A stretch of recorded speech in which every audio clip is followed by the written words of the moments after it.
Hi, and welcome to Chapter 6. In Chapter 6, we're going to discuss how to use files. So all of the stuff that you've been doing so far goes away when you shut off the program.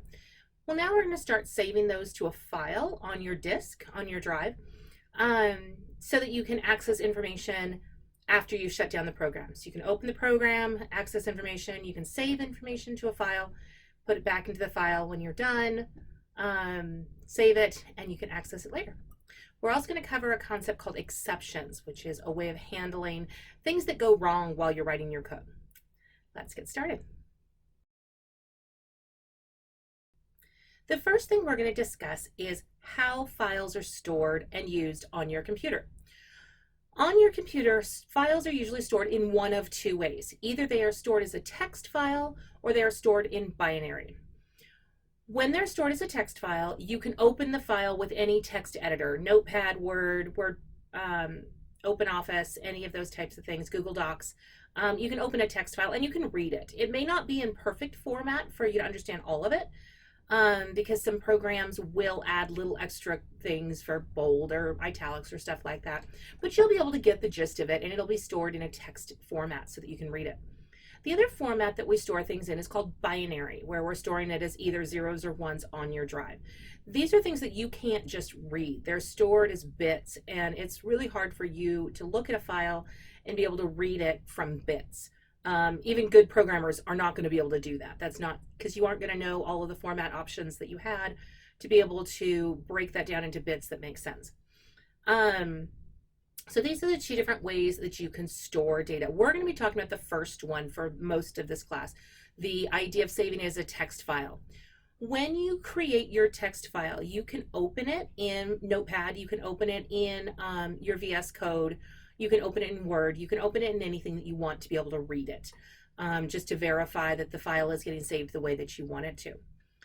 When we use files in code, we always follow the same procedure. We will open the file, we'll either process it, read, write, whatever we have to do to the file, and then we'll close the file. It's very important that you actually close your files. If you don't close your file, it's open for reading or it's open for writing, and it won't be able to be used in other programs. So if you are writing to a file and you forget to close it, it can leave the buffer open and it can cause some corruption in your files. You always want to make sure that for every file you open, you also close it. Two different ways that we access data in a file. Remember, these are text files, so you can just see the data there. You can sequentially access, which sequentially simply means starting from the top and going all the way to the bottom. So you start at the beginning of your file and read down until you get to the end of the file. This is a sequential access. You can also do what we call random access. Just like your random access memory, random access allows you to pick a specific location in your file and read just that location. So if you have 10 records in your file and I want the third one, I can move my pointer down to the third record and just read that third record. This would be called random access. And those are the two different ways that we can access information in your file. So let's talk about how we actually open a file in Python. Python makes it very, very easy to do this. You just have to know where is the file located.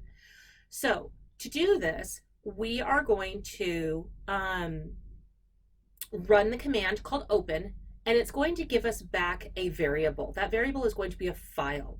So we can call open, and then we can give it some parameters. The two parameters that we're going to give open is the file name, which is the location of the file, and what type of mode we want to use. There are three different modes that we use in Python.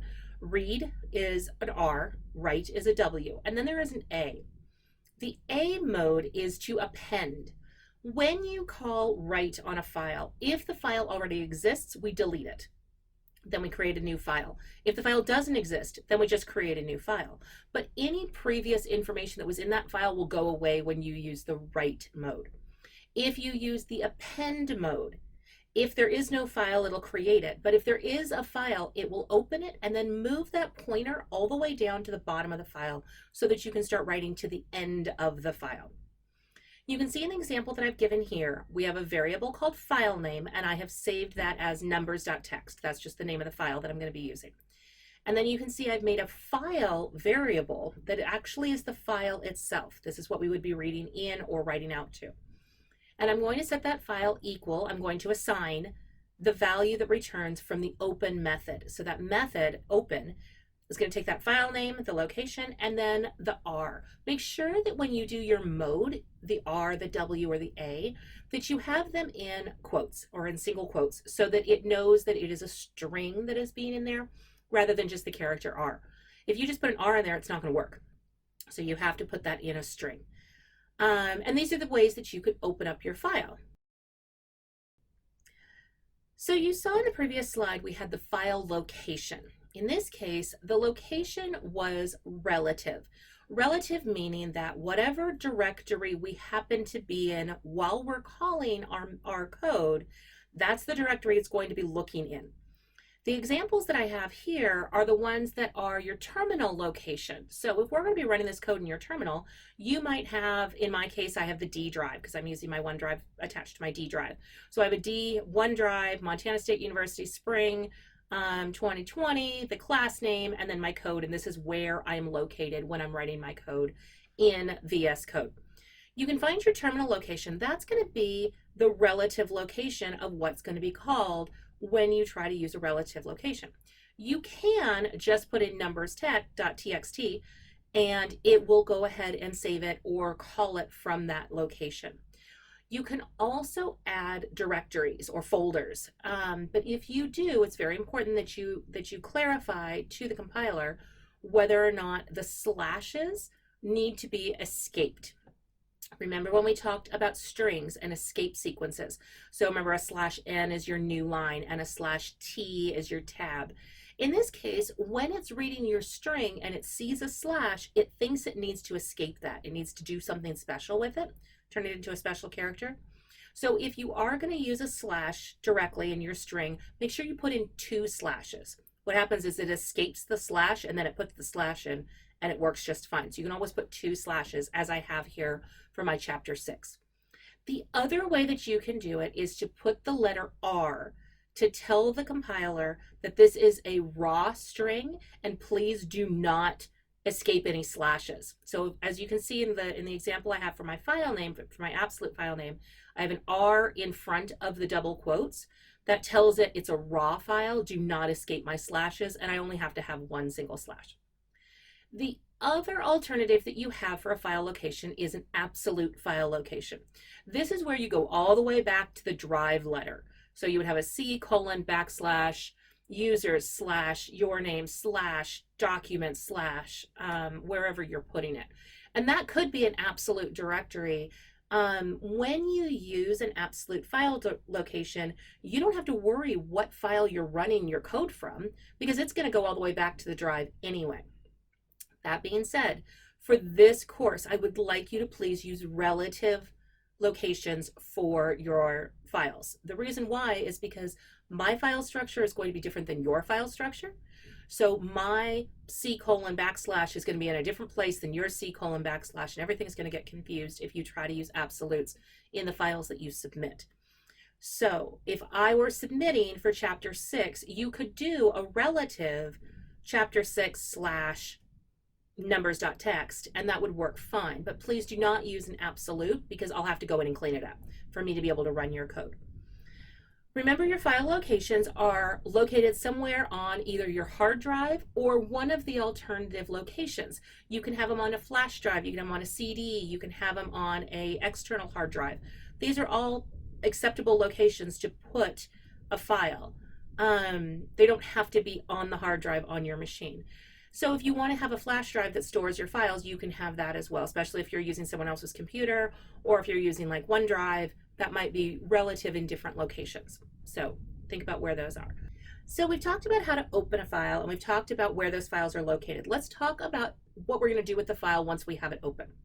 First thing we're going to do is we're going to write to it. So if you open up a file called test write or hello world or something like that, .txt, and then you can write to it using the method write. We like to keep it nice and simple. So remember, our file, not our file name, our file in this example is our variable that holds the actual file itself as opposed to the location of where it's located. I have file name. You could make that file location. You could change it to any variable you want. Just as long as you keep track of which one is the location and which one is the file itself. So from the file itself, you've already opened it. You've opened it for writing. So we've used the mode of W. And then we're going to write a string to it. When we write to a file, we always write with a string. So think of it as a string rather than a number. You always want to write a string, and that's what's going to be sent to that file. It's pretty easy. What it'll do is it will go ahead and encode it as much as it needs to and write it into that file as a string so that you can see it if you open the file back up. Make sure after you have done your writing that you close your file. Again, you always want to close your file. You don't want to leave that buffer open. If you want to write multiple lines, so if I wanted to put 5 numbers all in a row, and I don't want them side by side, I want them one on the first row, one on the second row, one on the third row, I need to add a new line character to the end of it. Remember when we talked about escape characters, our new line characters are backslash and then our N. So I can add that backslash N to any string to put a new line. So if I were going to write hello world and then put something on the next line, I would want to concatenate or add the /n to the end of my string, just so that it'll go down to the next line when it prints it onto the file itself. Now that you know how to write to a file, let's talk about how to read from a file. When you read from a file, you open the file the same way, except you use the mode R to read. When you use the mode R, it tells it that we're going to be reading in those files, and we can use some of the methods that we know about to learn how to read. There are 2 main ones that you're going to be using. The first is read, and the second is read line. Read line will specifically just do a line at a time. That's where that new line comes in. It knows where the new line characters are. So if I say read line, it will read one at a time every time I call read line until it gets to the end of the file. If I wanted to read the whole thing, including all of those new line characters and everything that was stored there, I could just say contents equals file.read, and it would get me the entire file. Then I could take those contents and do with them as I please. If it's sorting through them, finding the /n's, the new line characters, and doing something with that. A lot of the stuff you're going to be doing for this lesson is going to be reading one line at a time. So for those, it is simply, you can do line equals file.readLine. The line, by the way, is lowercase. It's not in camel case. It's just all lowercase, read line, with an open and closed parenthesis. When you read, it's really important that you understand the pointer that the computer is looking at moves every time you read. So if I read a line, my pointer is now going down to the second line, and I try to read again, it's not going to reread the first line. It's going to now read the second line, and I'm going to call read line again. Now it'll read the third line. That pointer moves every time you call read. So if I tried to say read the whole contents and then read the whole contents again, that second read is not going to actually return anything because my pointer is already at the bottom of the line. When it read everything, it read all the way down to the bottom, and then there was nothing else to read. There are ways of moving around that pointer inside of your file. I've included on the side here a couple of the methods that go with the file. We can close, we already knew that. We can read line. There is a readable, which returns a Boolean, just like there is a writable, returns a Boolean, whether or not it's readable or writable. We can write, and we can also write line. So write lines will allow you to write multiple lines. We're going to talk about that when we get more into arrays.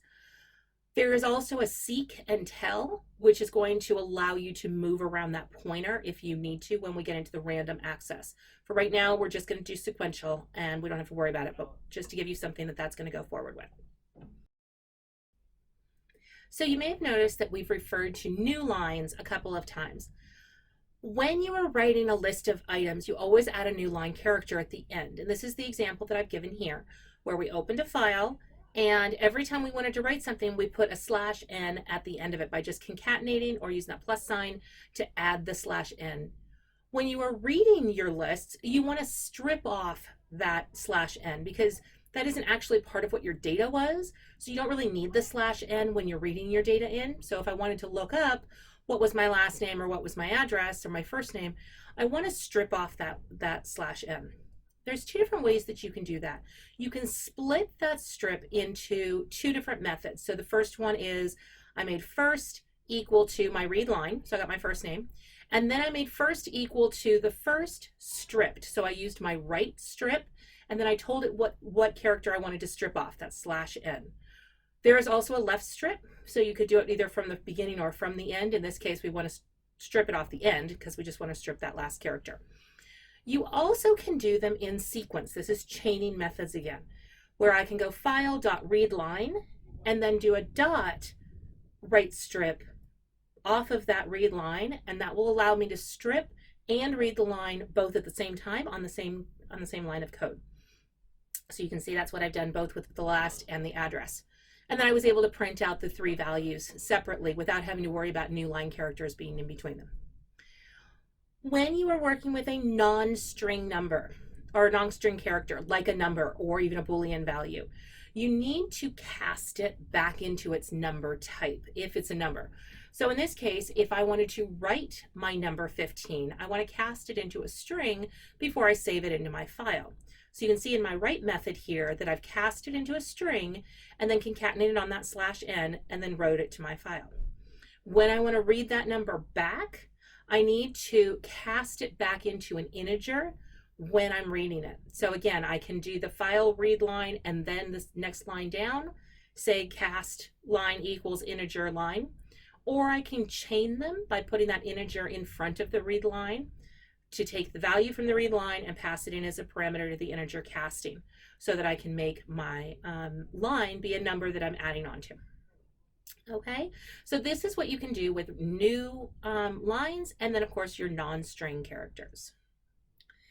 When we are working with files, we really like to use our looping in there to make things easier. So imagine that I wanted to write out 10 random numbers. Might be something like that on your homework.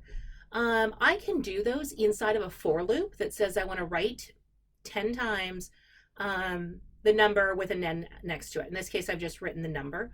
You could do that creating a variable for that number to print random numbers in there. But as you can see, it's a lot easier to do this than to just say write 1, write 2, write 3, write 4, write 5, write 26, write 27.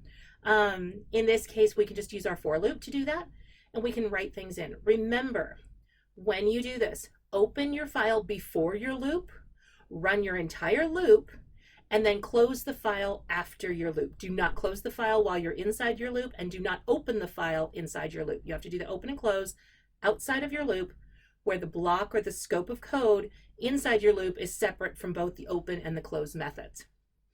When we are reading in from a file and we want to do something with that, there is a special method that Python gives you with its for loop, and it's for variable in line. We can read one line, in file. We can read one line at a time this way. It'll just give you the first line each time you run the for loop. So you run the for loop and it'll print out the first line. Remember, that line still has the /n on the back of it, so you still need to strip that off. But you can see the example that we've done here. Rather than saying for each line, read line, read line, read line, we can say for line in file, and it will give us each of those lines separately so that we can manipulate them and do something with them. If we had a bunch of numbers that we wanted to add together, we could do those in this type of a method. Okay, so again, reading in, same policy as reading out. Open the file first, then you can run your for loop, then close the file after your for loop. Do not open or close your file inside of a loop. I'd like you to take a few minutes now to go do the you do it on page 309 to 311. It's 6-11. You're going to create a program to store the running times of videos. So you're going to ask how many videos you're going to be dealing with. The user is going to enter in 10 or 8 or 5 or whatever. You're going to open up your file. You are going to say for video 1, what is the running time? For video 2, what is the running time up to however many numbers of videos that they talked about? Then you are going to close the file and print a little confirmation everything was written just fine.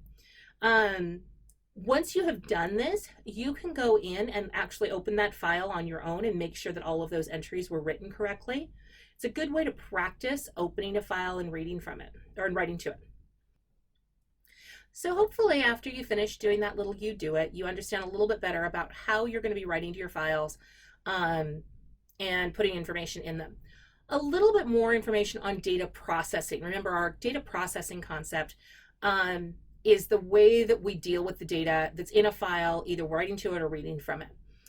EOF is the acronym that we use for end of file, and you can run a loop that is just going to say, go until I get to the end of my file, until the next thing that I try to read is nothing. And that's an option. I recommend, though, using the for loop that Python gives you because it's just better that way. It works easier, your code is cleaner. Sometimes when we do files, we aren't just going to store a single piece of information, though. We might want to store a whole record, and you can think of a record as multiple pieces of information. Your first name, your last name, your address, city, state, zip. Well, that's 5 pieces of information, 6 pieces of information that would all want to be stored. And there's a couple of different ways that we can store that. We can do what we call comma delimited, where we put commas between the different values, but sometimes commas don't work because you might have a comma in your data value. We can also store each of the different fields in a new line and then add a separator line in between them.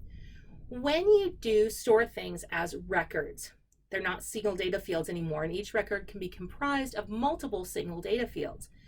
You can choose to enter each of them as long as you keep track, because you're the programmer, of where you stored what. So if I say I'm going to store first name first, last name second, address third, city, state, zip, fourth, fifth, and sixth, then when I'm getting the data back out of my file, I need to remember that it's going to be 6 lines for my entire record, and each of those lines are those data fields I'm looking for. As the programmer, that's your responsibility to keep track of, to understand what those data fields are and in which order they are. There's a bunch of examples around 317 to 319 about going through those given records, and actually this whole section, there's a bunch of different things that explain how to write to a file, the whole record, how to read a record from the file, how to delete a record individually from a file, and how to modify given examples that are already in there. I recommend highly go in and read this section of code, even program as much of it as you can, just because it'll really get you a good feeling of how the data gets into a file, how it comes back out, how you can get it. So it's a really good example on data manipulation in a file. The last section on this chapter is on exceptions. So an exception is simply something that happened in the code while we were running it. We call them runtime errors or runtime exceptions because they happened while the code was running. So they're runtime.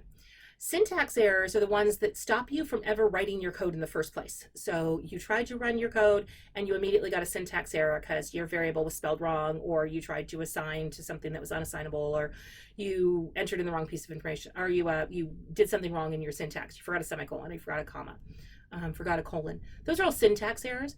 These are more semantic errors. They're problems in your logic that you broke because the user or you entered some piece of information incorrectly.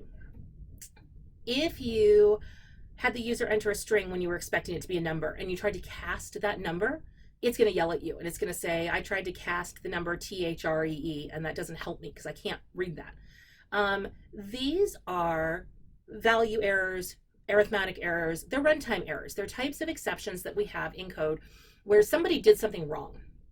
You couldn't have planned for it because the user wrote in the wrong information, but you do need to handle it. So what we call it is exception handling.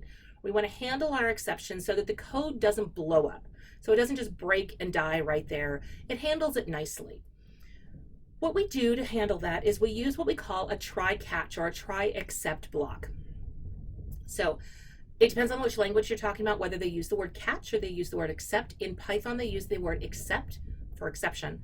I'll use both interchangeably. So I may say try catch and I may say try except. They both mean the same thing. What it means is that we're going to run all of the code that exists inside of our try block. And if we run into an exception, if something fails, we are going to jump down to where the exception part of our code is, the except, and handle it from there. When we go into our exception, we can pick which exception we want at different spots. So the example that I've given here in code is I've tried to have the user enter 2 pieces of information and immediately cast those to integers. We'll enter 2 numbers. And then I'm going to try to divide those two numbers and print them out. I've prepared my code to handle it, either the user entering a number that was not a number, like a letter. So if they wrote hello, it'll jump down to the value error, and it's going to say you didn't enter an integer because you didn't, you forgot, you put in a text instead. If they entered in a 0 for the divisor, we'll have a division by 0, which, as we all know, blows up the world. So when you do that, that's an arithmetic error. So there's an error specifically designed for arithmetic errors like divide by 0. And I say you tried to divide by 0. I'm also printing out the error that the computer gives me, which gives me just a little bit more information if there is something wrong. But what this doesn't do is blow up the code. It doesn't stop the code from running. It jumps into the exception and then it handles it. And then we keep going. I can throw this into some semblance of an if or a loop to make sure that there were no exceptions to handle things differently. There are two different ways to end a try catch or a try except loop. The first is with an else. In fact, you can finish with either of them. What an else does is it is the code that is run if you ran all the stuff in the try without an exception. In other words, you did good, you had no errors, everything ran just fine. Sometimes you need to ask that, or you need to tell the computer, we got through it and we're good. The other is a finally. Finally will run no matter what, even if you have an exception. So if you're watching your code go from the top of our try-catch block down, we go user in, user out, say the user in 2, they put in hello. It's going to jump from user in 2 down to my exception value error because you entered in the wrong piece of information. It's going to print you didn't enter an integer. It's going to print the error for me, and then it's going to jump down to my finally, and it's going to say you made it to the end of the code. I can put specific code in here that gets handled no matter what. Sometimes it's close my file. So if I have an open file and I need to close it, I can close it no matter if I had an exception or not. Whereas the else piece of code gets handled only if there were no exceptions. This code right here with the 5 different pink sections. So we have try, except, else, finally. You'll notice each of them has a colon after the end of it. And for the 2 exceptions, I have included the exception type as a variable. By calling it with a variable, I can then print out that variable so I know what the exception actually was. You can also just do a regular exception as opposed to value error or arithmetic error, and that would catch anything that I didn't predefine. So if there was something else that went wrong, it would handle those as well. Being able to write your code to handle exceptions is really, really important, because you can't guarantee that your user is going to use the code correctly and enter in the right information, and you really do not want your code to blow up. Blowing up code is not good. All right, let's talk about your homework. All right, for this chapter, I have 6 homework assignments on top of your quiz. Don't forget to take your quiz. The first 2 are relatively easy. Given the file numbers.txt, display the numbers that are in the file. Okay, there is a file called numbers.txt, and I've included it in D2L, so you can go download it from there. It just has a bunch of numbers in it, and I just want you to print them out. The second one only prints the first 5 lines, but it does ask you to have the user enter the file name. You can use numbers.txt as your test file to make sure that that works, but you're only going to be printing the first 5 lines. If the file only has 3 lines, print all 3, but don't break trying to look for a 4th line. So you have to be careful with that. So you're gonna have to read in the textbook, make sure that you handle only having 3 lines of code or 3 lines of data in your file, because I'm gonna test that when I test your code. 6, 7, 8 are all kind of part of the same thing. In 6, you are going to be given your numbers.txt, which has, I think I put in like 100 numbers in there, and you're going to calculate the average of all of the numbers in the file, which means you're going to have to read in the numbers, you're going to have to add them together to come up with a calculation. You need to print out how many numbers were in the file and what the average is. For number 7, create a program that writes random numbers. You're going to have to go back to that random that we used a couple of chapters ago to be able to get a random number between 1 and 500. You're going to create a program that creates a certain number of random numbers. So let the user say, I want to put in 20, I want to put in 50, I want to put in 300. It cannot be hard coded. You have to let the user pick how many numbers. And then you're going to go through and put in that many random numbers. Make sure you enter a new line after each, because if you don't, all of the numbers will smush together and you won't be able to find the ends of them. Number 8 goes with number 7. When you have finished number 7, create a program that reads in the random numbers from number 7, calculates the sum, the total of all of them, and then how many numbers there were in there, so that I can run 7 and 8 back to back, and it should be able to create the file with all of your random numbers and then read the file and print out the information. Okay? Number 9 is about exception handling. I want you to write at least one piece of code that is going to modify your number 6 to use a try catch block or try except block to handle both IO errors. So IO, input output, using file names. If we tried to write a file name or read a file name and the file name was wrong. If it didn't exist, how it was going to handle that. So IO errors and value errors when you tried to convert from a string to an integer. If you got a value error, you need to handle that. Okay, so even though, yes, there's only 6 problems, they are a little more challenging than we've been working before. So I need you to spend the time working on them. Please make sure you contact me if you have any questions, and I will talk to you soon. Have a great week.